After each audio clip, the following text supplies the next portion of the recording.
શ્લોક તરબૂચ ખાઈ રહ્યો છે. મારો શ્લોક જોઈ રહ્યો છે કાર્ટૂન. એને ટીવી જોવું બહુ ગમે છે. તો ફ્રેન્ડ્સ, હવે સાંજની હું રસોઈ બનાવવા લઈ લઉં છું. તો રસોઈ માટે આપણે 2 કપ ચોખા લઈશું અને 1 કપ દાળ લઈશું. પછી મિક્સ કરીને આપણે ધોઈને ખીચડી મૂકી દઈશું. માટીના હાંડીમાં ખીચડી બનાવીને ખાવામાં તો જ મજા આવે છે. તો ફ્રેન્ડ્સ, કુકદી તમે પણ બનાવીને ટેસ્ટ કરજો. તમે માટીના હાંડીમાં ખીચડી બનાવશો તો તમે કુકરમાં બનાવેલી ખીચડી ખાશો જ નહીં. કેટલી ટેસ્ટી સરસ બને છે. એમ જ થાય કે આપણે માટીના હાંડીમાં જ ખીચડી બનાવીએ. જાણે કે ચૂલાની ખીચડી ખાતા હોય ને એવી સરસ મીઠી લાગે છે. આપણી ખીચડી ધોવાઈને રેડી થઈ ગઈ છે. હવે આપણે એની મેં પાણી નાખી દઈશું. પાણી નાખ્યા બાદ પછી આપણે સમતલ કરીને આને વેઢાથી માપી લઈશું. 2 વેઢા જેટલું પાણી મેં લીધું છે. ગેસ ચાલુ કરીને મેં મૂકી દીધી છે હાંડી. એની મેં હળદર નાખીશ, મીઠું નાખીશ અને મીઠું નાખ્યા બાદ હલાવીને છોડી દઈશું આપણે. એટલે એ ધીમે ધીમે થયા કરે ત્યાં સુધી આપણે શાક સમારી લઈશું. શાકમાં મેં કુબી સમારી લીધી છે. આજે મારે કરવું છે મિક્સ શાક. મિક્સ શાકમાં પહેલી મેં કુબી સમારી છે. ઝીણી ઝીણી કુબી સમારી લઈશું.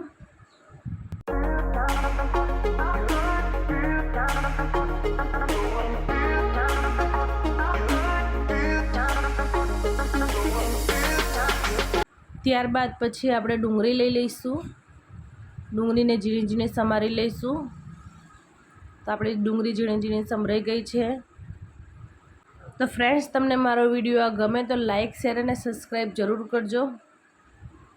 હવે મેં તુવેરો લઈ લીધી છે. હવે હું લઈશ વટાણા હું સ્ટોક કરીને રાખું છું ફ્રીઝરમાં. એટલે મેં ધોઈ લીધા છે. ધોઈ દીધા બાદ પછી મેં અંદર નાખી દીધા. નાખી દીધા બાદ પછી મેં એક રીંગણ સમારી લીધું છે. રીંગણ સમાર્યા પછી આપણે બધું શાક મિક્સ કરીને આપણે સમારી લઈશું. એટલે આપણું બધું મિક્સ શાક સમરાઈ જશે. ત્યાર પછી આપણે હવે લઈશું બટાકા. 2 બટાકા લીધા છે મેં. બધું મેં થોડું થોડુંક જ લીધું છે એટલે મિક્સ શાક થઈ જાય, નહીતર પછી વધી પડે. એટલા માટે બધું થોડું થોડુંક જ લીધું છે. પછી લીધું છે આ લસણને મેં ઝીણું ઝીણું કટ કરી નાખ્યું હતું. ત્યારબાદ પછી હું લીલા મરચાં અંદર કટ કરી નાખીશ. બધું અંદર જ નાખી દઈશ. પછી તપેલી લઈ લીધી છે. તપેલીમાં 3 પરી તેલ નાખી દઈશ. ત્યારબાદ પછી મેં મરચાં તરવા નાખી દીધા છે. કેમ કે અલગથી તરીએ તો તેલ બહુ વધારે થાય અને એના કરતાં જલ્દી ફટાફટ તરાઈ જાય. એટલે મેં પહેલાં મરચાં તરી નાખ્યા છે. એ તેલમાં જ મરચાં મારા થઈ ગયા છે. ત્યારબાદ પછી હું એને મરચાંને કાઢી લઈશ. હવે બધા ધીરે ધીરે મરચાં કાઢી નાખવાના, કારણ કે તે દાજી જશે. પછી ફટાફટ લઈ લેવા પડશે. ત્યારબાદ પછી લસણ આપણે ટીચીને રેડી કરી નાખ્યું હતું. ત્યારબાદ પછી આપણે લસણ નાખી દઈશું. હિંગ, જીરું, ગરમ મસાલો અને શાક આપણું ધોયેલું નાખી દઈશું મય. ત્યારબાદ પછી આપણે હલાવી દઈશું. હલાવીને પાછું હળદર, મારી હળદર બહાર પડી ગઈ છે તો મેં સાફ કરી લીધું છે. હળદર, મરચું, મીઠું એ બધું નાખીને પાછું હલાવી લઈશું. હલાવ્યા બાદ પછી ત્યારબાદ થોડું પાણી રેડીને પાછું ઢાંકી દઈશું આપણે. પછી આપણે એને છોડી દઈશું અને ચડવા દઈશું શાકને. તે પછી હવે આપણે લોટ લઈ લઈશું. લોટમાં આપણે મીઠું નાખી દઈશું. મીઠું નાખ્યા બાદ આપણે હલાવી લઈશું. હલાવ્યા બાદ પછી આપણે તેલ નાખી દઈશું. તેલ નાખ્યા બાદ પછી આપણે પાણી નાખી દઈશું. પાણી નાખીને તરત લોટ બાંધવા લઈ લઈશું. તરત લોટ બાંધી દઈશું.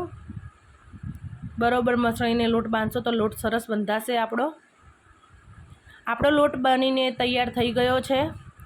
આપણે હવે શાકને ચેક કરી લઈએ. શાક પણ થઈ ગયું છે, ચડી ગયું છે. હવે આપણે એની ઉપર ગરમ મસાલો નાખી દઈશું. પછી આપણે કોથમીર સમારેલી હતી એ કોથમીર નાખી દઈશું. હવે આપણું શાક બનીને તૈયાર થઈ ગયું છે. તમે જોઈ શકો છો ફ્રેન્ડ્સ. આપણે મટકામાં બનાવેલી ખીચડી, મરચાં અને શાક બનીને રેડી થઈ ગયું છે. તો હવે આપણે ભાખરી બનાવી લઈશું.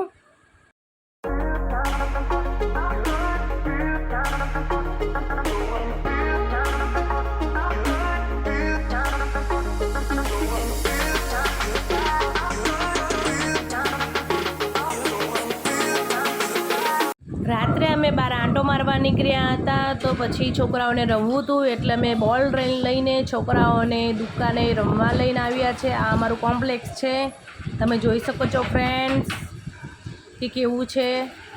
ચિંતન અહીંયા છોકરાઓને લઈને રમવા આવ્યા છે તો છોકરાઓને રમાડે છે.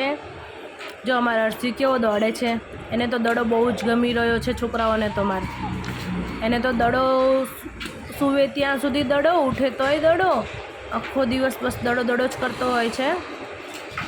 અહીંયા છોકરાઓને રમવાની ઓર મજા આવે છે. તો ફ્રેન્ડ્સ, તમને અમારો વિડીયો ગમે તો લાઇક, શેર અને સબસ્ક્રાઈબ કરજો. આજનો બ્લોગ અહીંયા પૂરો થાય છે. આપણે કાલના બ્લોગમાં મળશું. બાય.